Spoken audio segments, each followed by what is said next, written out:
Hey everyone, welcome back to another tutorial from Wake&Tech. Today I'm going to be guiding you through how to add a contact to favorites on WhatsApp. To find your favorite people on WhatsApp, you can simply add them to your favorite list so that they're always just a tap away. First of all, open up WhatsApp application and then make sure that you're logged in. Make sure that you're in your chats tab as well and then find a contact you want to mark as favorite.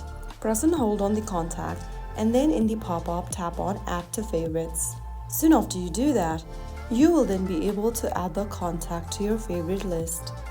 To find the contact, go ahead and tap on the settings button at the bottom right and click on Lists.